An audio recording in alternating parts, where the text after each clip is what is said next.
What's going on, everybody? This is Chris Classic dropping the car vlog. Hope you guys are having a wonderful day. Nobody tells you today. Remember that God loves you, Christ loves you, and I love you as well. I'm praying for you guys. I'm grateful for you guys. Thank you for subscribing. Thank you for rocking with me. Comments, likes, and dislikes. You know, you may not like everything that I say, but if you do leave a comment, I do try the best of my abilities to respond respectfully. So thanks for rocking with me. Make sure you subscribe to this channel, the Take It Home Podcast, where I talk about wrestling topics, I interview wrestlers, and I put up my matches as Classic Alpha, a professional wrestler who has been putting it down since March 12th of 2012. So that's 13 years around the corner in professional wrestling. Also subscribe to C3 Ultimate Wrestling, and despite everything that is going on with the company, with control and everything like that, that is still me and my wife's creation. Support great wrestling. May 3rd, press start 3. Dyer, Indiana, Harold's private venue. Tickets are available on Eventbrite. So get your tickets cheaper on Eventbrite. It's $5 off, cheaper on Eventbrite. Family-friendly entertainment in the Midwest. So make sure you secure your tickets. All right, I wanted to talk about one of the biggest rumors since yesterday. I do think that some of it is real. I can't say everything is 100%. Like I said, I don't try to just be like, oh, well, this is true and this is true. So we're going to go off of what I believe and what I think. Now, it could be debunked. So I'm going to put this in the video before I even say anything or details and stuff like that. But I want to say that some of this stuff does kind of make sense, and I wouldn't be surprised. What it is I know that Jonathan Coachman, he spoke about it briefly, and other outlets have spoke about it briefly, was that a couple months ago, we know that Shane McMahon and Tony Khan, they were speaking, and there was the picture, and the picture made some people go crazy, and some people laughed and stuff like that. So they were like, oh, okay, well, Shane McMahon is going to be on board with AEW. He's going to work with AEW. Oh, he's going to be in this storyline with the Death Riders and John Moxley and stuff like that. Oh, he's going to help AEW, or AEW is going to sign him. And I made a video about it before, and I said that if Shane does work with AEW, to be the biggest signing that AEW has had. I mean, you have a McMahon in a different company. I mean, people lost their minds when Shane McMahon showed up on WCW, but that was only because WWE bought WCW. You get what I'm saying? But still, that was still a big moment. So Shane doing this, it'll be like, oh, well, that's something in his character to go against the grain or whatever like that. To have a McMahon in your company would be something just crazy. Despite the fact of what his father and his sins that he's paying for and stuff like that, still, it's just to have Shane there. Like, the picture alone made everybody talk. Everybody made videos and they talked about the situation. You know what I'm saying? So that's in itself. Now, like I said, outside looking in, this could all be something to get everybody. Who knows if he's working with him or not? I don't think he is personally. But basically, they were saying that Tony ghosted Shane McMahon. Like, as in, didn't respond to texts, didn't respond to answers, didn't call him back, didn't contact him any further. Now, what they're saying is, they're saying that they had a meeting and Shane wanted equity in the company. I'm hearing 45%. I'm hearing like a big chunk of the company. And he also wanted to do control. He wanted full control of the company. So they're saying that after that meeting, that's when Tony Khan ghosted him. Now, I'm going to say this. The only reason why Shane will probably even ask for that, control and equity, is because Pussy 2. I don't think Shane called Tony to work with AEW. I think it's the other way around, obviously. I think that Tony did almost anything to have a meeting, or maybe they just saw each other at the airport and tried to have a meeting. And I do think that Tony is showing that he had interest in, hiring, working with Shane McMahon. It just sounds crazy to say hiring Shane McMahon for another wrestling company. But still, so I do think that that was Shane's terms. Now, on Shane's end, he might have known that Tony wasn't going to do this. Sometimes in business, sometimes people do egregious offers or big offers, and they do that because they're not interested in what's on the plate, or they want a lot of money or something for that. But sometimes they know flat out this person isn't going to do it. Now, so many people have been saying, Tony, you need to give creative control to somebody else. Tony, you're not doing good. You're not doing good. It's not great. The numbers, they're sad, unfortunately. You need to have somebody help you. And he's had a few people, but we know that Tony is on top and holding the reins of the company.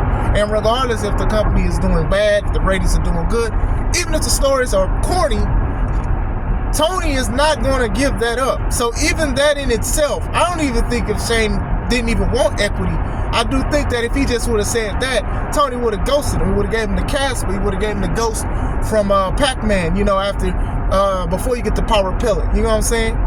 I think he definitely would have. He would have definitely did that. Ghost Patrick Swayze. He definitely would have ghosted him for that, because that's something. Shoot, Shane had a better chance of getting that equity over creative control of the whole company. I'm just saying. As far as Tony ghosting, hey man, some people ghost people, especially when it's crazy offers or whatever like that. Do I think that Shane per se would have helped ratings and stuff? I think for a little bit. And I think the thing is, when stuff helps for a little bit, it's best to try to capitalize on it. So it won't help for a little bit. It'll help for a longer bit, for a longer time, if you will. I'm sorry, it was just right there. So that's the kind of things. You plant seeds and then you continue to grow something and watch it grow. So my thing is this, the allegations a couple months ago was it's supposed to be him and the Death Riders, and like Moxley is supposed to be working with Shane. To me, that makes no sense. And if they're still doing that, it makes no sense neither. It still don't make sense. It don't make sense at all. It don't. Only because this thing of anarchy, and first of all, that's like overdone in professional wrestling. Oh, there's always an anarchist or somebody that's against the grain, and it's just overdone because we see it so often. But even then, Moxley is almost 40, talking about invoking change in a wrestling company. And the guys he has, some of them are almost 40 themselves. And besides Wheeler and Marina, but almost all of these other guys are either 40 or up, or around 40. So it's like, you're trying to invoke change. Like, this is not like how the New World Order was. It's not, and it's not even close. You know what I'm saying? So, yeah, with that situation, I don't think that would have been a great way to utilize Shane McMahon personally. As far as the offer, like I said, it's not a lot of companies that's willing to give equity, let alone let somebody come in and change everything around, especially if you feel like you're doing something great. Even if it's not great, it's still of something your creation. Like with everything that I'm even going through with the board and stuff like that, right? It's like you feel like all of this stuff is happening, but feel like it's also a sign of like disrespect and a slap in the face on their end. You get what I'm saying? Because it's just like, what are you guys like doing with certain things and certain people, and how you're doing things, and even like interfering with stuff that I want to do and I'm trying to do. Like, it's one thing if you changing something, but then it's another to like take it out on somebody. That could happen. I mean, Tony's done that to wrestlers in a company he wrestled for. He just had like a couple releases from people who basically were disgruntled. They didn't have like a great time. So these kind of things happen. And Shane, I was hearing that Shane offered some people like big names in WWE who was riding with Shane. And Tony decided to ghost him. Now, ghosting is also, sometimes it's not just a great thing to do. As far as like a business wise, you have to respond to people. It probably would have felt bad. Hey, I'm not interested. Or maybe counter offer, hey, why don't you do this, and and that. But completely ghosting, allegedly, that's pretty nasty work, especially on Tony's part. It kind of shows sometimes the lack of business prowess that he has with certain things. Like I've said, I've been very vocal on how he's talked about wrestlers either he don't like, or just how he curses and stuff. Like, to me, a businessman shouldn't be cursing crazy. Like, I don't want to say cursing crazy, but how he says it makes it so awkward, excuse me. So still, but man, Shane went out there and was doing Shark Tank deals. Shark Tank, that show about the business where people be like, oh, well, I want $100,000 for 10% equity. So that's $1 million value on your company. Shane was like, nah. And then sometimes the sharks would be like, I'll give you $100,000 for 50% or 51%. They'll do stuff like that. If this is true, Shane definitely was trying to be part of that Shark Tank. He was like, I want some equity and I want creative control, because what you're doing, and even then, we know that Tony obviously took that as a sign of disrespect. When you say, okay, well, I want control, that means that you possibly think that what you're doing isn't a great job. I wouldn't be surprised if Shane straight told him to his face. Now, the only reason why I really believe most of this is because even watching the Vince McMahon documentary that's on Netflix, is that Shane wanted to run the reins of WWE. He argued with Vince. That's why he would leave and come back the way he would, because he disagreed with a lot of stuff that Vince would do, and he wanted the opportunity to show his father what he can do. But Vince wasn't going. You know what I'm saying? I'm not going to sit here and say that Shane would have did a better job than Vince, because who knows? It didn't happen. Also, I got to shade Shane here. Shane was also involved in doing one of these Royal Rumbles where he had control, and he wound up being like one of the final four. First of all, Shane just returned from wrestling. Secondly, why did he have to be final four? Thirdly, the man was more blown up than fat tires on a sharp road. Like, come on, man. Like I remember looking at that, and I'm like, Shane, get thrown over. And I think Brock threw him over, but the man was tired.